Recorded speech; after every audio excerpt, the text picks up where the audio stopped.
नमस्कार।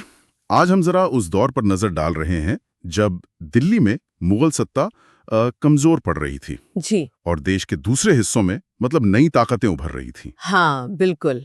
हमारे पास जो सामग्री है वो हमें औरंगजेब की 1707 में मृत्यु के बाद के भारत की एक तस्वीर दिखाती है। जी हाँ, तो चलिए इसी उथल-पुथल भरे दौर को समझने की कोशिश करते हैं थोड़ा। जरूर। शुरुआत करते हैं बहादुर शाह से। औरंगजेब के बेटे थे ये। हाँ। उन्हें शाह बेखबर कहा गया। अब इसका मतलब क्या वो वाकई बेखबर थे या हालात ही कुछ ऐसे बन गए थे? ये सोचने वाली बात है। उनके बाद जहांदार शाह आए, जिनके बारे में तो कहते हैं कि वो शासन के लिए बिल्कुल मतलब नाकाबिल थे। हाँ, बिल्कुल अयोग्य। नतीजा, उनके ही भतीजे फर्रुखसियार ने उन्हें तख्त से हटा दिया। कितनी तेजी से चीजें बदल रही थीं। बिल्कुल। और इसी तेजी से बदलते माहौल में कुछ ऐसे फैसले भी हुए जिनका असर बहुत गहरा पड़ा। जैसे फर्रुखसियार ने ही 1717 में ईस्ट इंडिया कंपनी को वो फरमान दिया था। अच्छा, वो व्यापार वाला। हाँ, वही। कहने को तो सिर्फ 3000 रुपए सालाना के बदले बंगाल में टैक्स फ्री व्यापार की इजाजत थी। लेकिन असल में ये सिर्फ एक व्यापारिक छूट से कहीं ज्यादा था।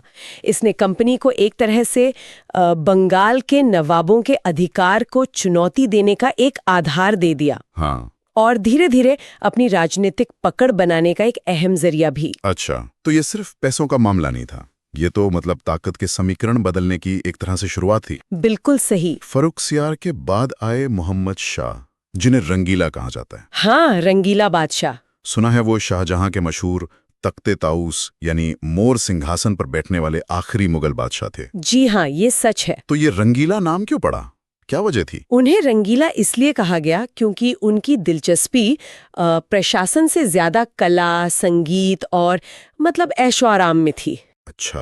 कहा जाता है कि पशुओं की लड़ाई देखना उनके पसंदीदा शौक में से एक था। अच्छा।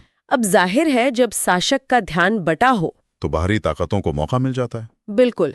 और वही हुआ 1739 में, जब ईरान के शासक नादिर शाह ने भारत पर हमला कर दिया। ओ, नादिर शाह का हमला, ये तो बहुत बड़ा झटका रहा होगा मुगल सल्तनत के लिए। बहुत बड़ा। करनाल की लड़ाई में मुगलों की बुरी तरह हार हुई। एक समकालीन इतिहासकार है आनंद राम मुखलिस, वो उस तबाही का जिक्र करते हैं। नादिर शाह दिल्ली से सिर्फ पैसा ही नहीं ले गया। और क्या ले गया? वो मुगल शान की निशानियां भी ले गया।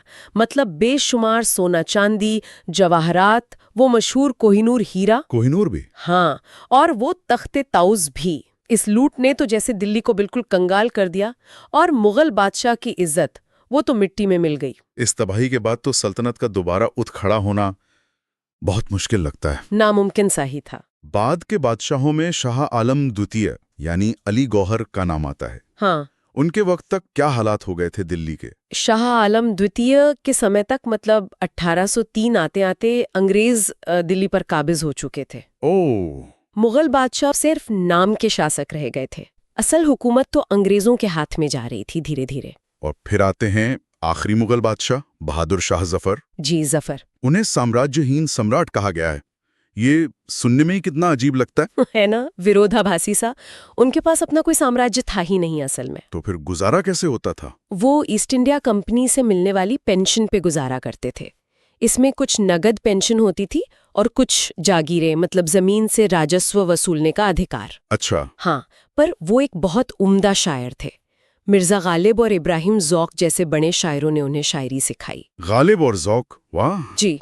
1862 में रंगून में उनकी मृत्यु हुई और इसी के साथ मुगल वंश का अंत हो गया। तो एक तरफ तो दिल्ली में ये सब हो रहा था, सत्ता का सूरज डूब रहा था, लेकिन क्या इसी दौर में कहीं और नई उम्मीदें, नई शक्तियां भी जन्म ले रही थीं? बिल्कुल। इतिहास का यही नियम है शायद। जब एक केंद्र कमजोर होता है तो परिधि पर मतलब किनारों पर नई शक्तियां उभरती हैं। जैसे कहां पर? जैसे दक्कन में चिनकलिच खान, जिन्हें निजामुल मुल्क आसफ जाह भी कहते हैं, उन्होंने 1724 में हैदराबाद रियासत की नींव डाली। अच्छा, हैदराबाद की नींव? हाँ, उन्होंने शकूर खेड़ा की लड़ाई में मुगल गवर्नर को हराया और फिर बड़ी कुशलता से वहां के जो स्थानीय जमींदार और अधिकारी थे उन्हें अपने साथ मिला लिया। दक्कन में अपनी पकड़ बहुत मजबूत कर ली उन्होंने। और उत्तर भारत में राजपूताना वगैरह में वहां भी कुछ ऐसा हो रहा था? हाँ हाँ, राजपूताना में आमेर के राजा सवाई जयसिंह एक बड़ी हस्ती बनकर उभरे। सवाई जयसिंह? हाँ जयपुर वाले? जी बिल्कुल। उन्होंने न सिर्फ जयपुर जैसा खूबसूरत और योजनाबद्ध शहर बसाया, बल्कि उसे विज्ञान और कला का एक अहम केंद्र भी बनाया। हाँ, मैंने उनकी वेधशालाओं के बारे में सुना है, जंतर मंतर। बिल्कुल। उनकी दिलचस्पी खगोल विज्ञान में गजब की थी। कहाँ बनवाई थी उन्होंने ये वेधशालाएं? उन्होंने दिल्ली, जयपुर, जैन, मथुरा और वाराणसी में 5 जगह उस जमाने के हिसाब से बहुत ही उन्नत वेधशालाएं बनवाई। कमाल है। इतना ही नहीं, उन्होंने यूक्लिड की ज्योमेट्री की मशहूर किताब एलिमेंट्स का संस्कृत में अनुवाद भी करवाया और 2 अश्वमेध यज्ञ भी किए। अश्वमेध यज्ञ भी? हाँ, जो प्राचीन भारत में किसी राजा की संप्रभुता और शक्ति का प्रतीक माने जाते थे। तो ये सब दिखाता है कि भले ही मुगल कमजोर हो रहे थे, लेकिन भारत के दूसरे कोनों में ज्ञान, विज्ञान और संस्कृति का विकास रुका नहीं था। नई चीजें हो रही थी। हाँ। तो कुल मिलाकर देखें तो मुगल साम्राज्य का पतन कोई एक वजह से नहीं हुआ। कई चीजें थी, नाकारा बादशाह, दरबार की अंदरूनी साजिशें, लड़ाइयां, फिर नादिर शाह जैसे बाहरी हमले।